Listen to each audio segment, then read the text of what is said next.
Dave is a 30-year-old unemployed man who spends his entire day working on a cardboard maze. He claims that he is a good artist, but he has never made anything useful. In the first scene, we are shown a recorded clip of Dave's interview where he states that he built the maze because he wanted to prove himself. He also regretfully accepts responsibility for the people that died because of it. The movie then flashes back to 3 days in the past. Dave's girlfriend Annie returns from a trip. She notices a giant structure made of cardboard boxes in her living room. When she calls out for Dave, he responds from inside the box. He welcomes her back home and tells her that he built the labyrinth all by himself.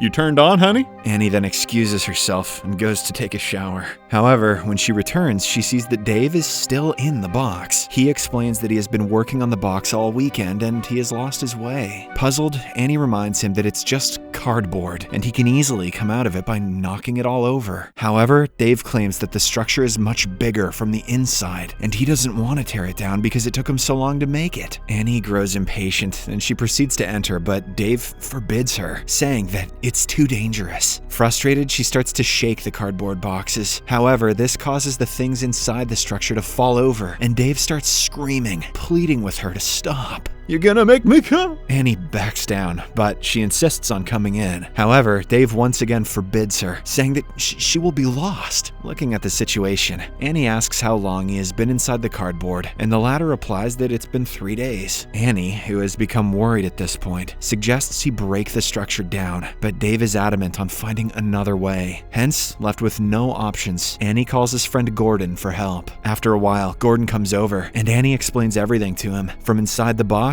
Dave also mentions that no one should come inside yet, as the maze isn't complete. He then explains the beauty of the structure, saying that he started from the center and built outward like a seashell. As Annie and Gordon discuss the situation, the latter mentions that it's very typical of Dave to start something and leave it unfinished. They also wonder where he is defecating inside. Dave overhears the conversation and responds that he actually hasn't eaten in 3 days. Hearing this, Annie gets worried, so Gordon tries to lift the cardboard. But just then, things start to shake violently, as if there is some sort of machine inside the maze. Left with no choice, Gordon decides to seek help from their mutual friend Leonard. However, he ends up calling others too. The others include Harry, the journalist, and his crew, siblings Greg and Bryn, overenthusiastic Jane, 2 Belgian tourists, and a homeless man. Dave warns everyone against breaking or entering the maze, saying that it's too dangerous because of the obstacles and booby traps. This frustrates Leonard, and he decides to return home as Dave refuses to let him help.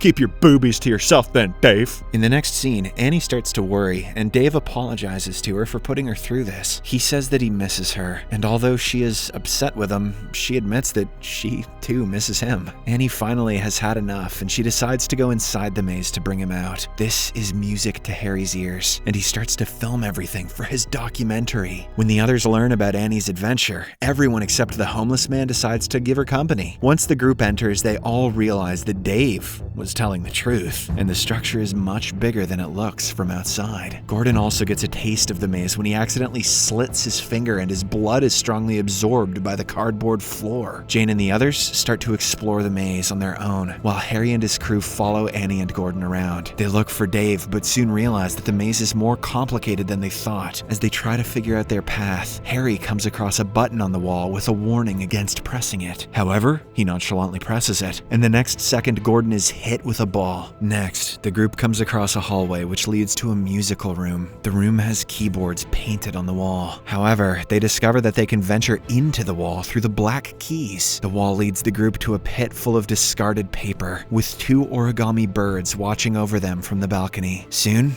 one of the birds lunges at them, sending everyone into panic mode. The door to the room also closes, and Annie starts looking for another way out. She notices a giant face sculpture on the wall and helps everyone escape through its mouth. Annie is shaken by the ordeal, and she struggles to cope with the fact that the origami are alive. Harry tries to film her reaction on camera, but they are soon interrupted by Jane, who comes running into the room. She excitedly tells everyone that she is having fun exploring the maze. But right then, she mistakenly steps on a booby trap. A booby trap. The trap activates, and her head is separated from her body, much to everyone's horror. However, instead of blood, yarn and confetti spills out of Jane's body. Witnessing this, everyone panics and runs out of the room. The scene then cuts to Greg and Bryn playing hide and seek inside the maze by themselves. Unfortunately, in the process, Greg mistakenly activates another booby trap, and he is sandwiched between the wall and a spiked grill, instantly killing him. Shortly after, Bryn notices his dead body, much to her horror. To make matters worse, she is splashed with a strange pink substance. Elsewhere, Annie starts to get upset and complains why Dave built the booby traps. Gordon explains that without the traps, the maze would simply be a series of articulated hallways. Soon, they are joined by a frightened Bryn. She reveals what happened to Greg and takes everyone to the place where he was killed. However, to everyone's astonishment, Greg's body is found missing, and a trail of blood and giant footsteps are leading out of the room. After examining the scene, Gordon deduces that the footsteps belong to a man-eating, half-bull, half-human monster called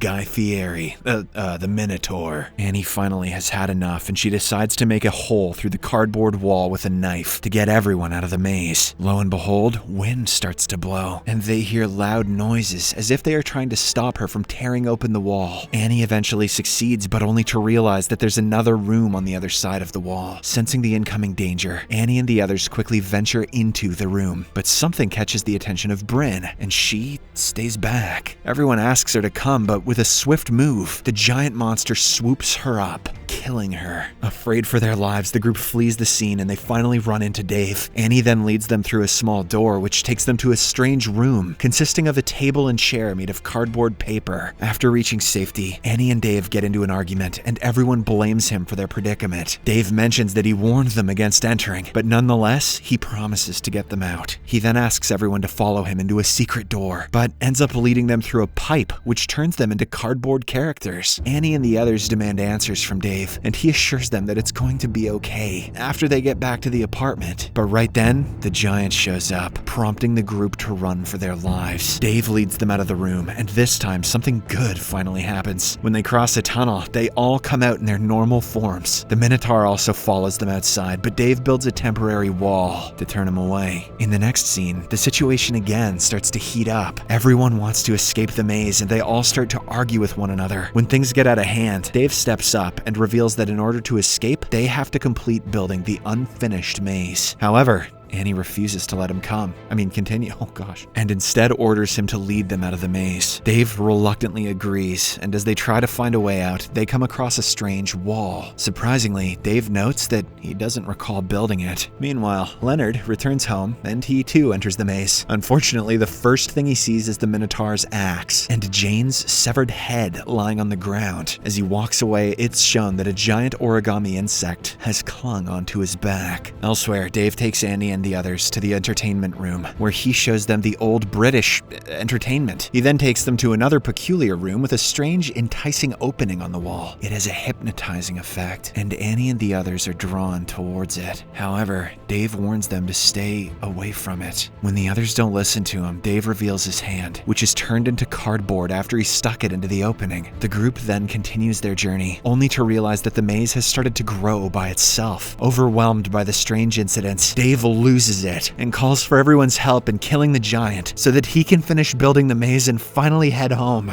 Unfortunately, the group turns the idea down, and even in such a horrible situation, Harry suggests taking Dave's interview for the documentary. The latter reluctantly agrees, but he pours his heart out during the interview. He admits that he hates himself for being an unemployed 30-year-old who is still dependent on his parents for everything. It turns out he built the maze so people, including his parents, could realize that he too can do something. He also apologizes for the people that died in the maze. Hearing his emotional outburst, Annie becomes emotional too and promises to help him get out of the maze. The group then starts thinking about the escape plan again with a newfound interest. Gordon notes that since the maze is somehow alive and growing, it must have a heart, which they could find and kill. Dave agrees and says that everything usually has a weak spot, but unfortunately, he didn't build one for the maze because he didn't want anyone to destroy it. In response, Gordon comments that Dave didn't finish the maze because you can't fail if if you don't finish anything. However, Annie empathizes with her boyfriend and explains that everyone has to deal with failure and it's a part of life. That is absolutely true. She then encourages him to build the chrysalis so they could destroy it and get out. Following this, Dave and the group again start exploring the maze, and they come across Bryn, who was killed earlier. She is now turned into a paper toll and is tied to the wall. Bryn asks the group for high fives, but knowing that it's most likely a trap, they refuse to give her any. Dave and Annie continue to look for their destination, while Gordon and the rest stay behind to distract Bryn. In the next scene, Dave and Annie walk for several minutes until they come across a dark tunnel. The movie then cuts to a scene where Dave and Annie are having a conversation, where Annie continues to play the role of a successful woman while Dave stays a bum. The scenario keeps changing, but they are still happy to be together. Back in the dark tunnel, the couple reaches the center of the maze. They then start to build the heart of the maze. After completing it, Annie uses a sword to hack through the cardboard wall. Gordon and others sense this, and they promptly tie up Bryn to keep her from attacking Annie. However, Bryn transforms into a giant hand and retreats back into the ground. In the process, the cameraman gets dragged into it, but not before he heroically saves all his equipment. Attaboy. The rest of the group then proceeds to join Annie and Dave at the center. However, on their way there, Gordon gets separated from the others when he is chased by the giant Minotaur. Annie and Dave set up the heart as Harry and his team capture the moment. As the heart comes alive, the Minotaur continues to chase Gordon, during which he witnesses Leonard getting killed by cardboard blades. Back at the center of the maze, Dave strikes the heart with the sword and destroys it. Finally, the entire thing starts to fall apart, and the group emerges from the rubbish. Everyone is safe now, but Dave is upset about destroying his hard work. Harry cheers him up and tells him that at least he has a documentary to look forward to.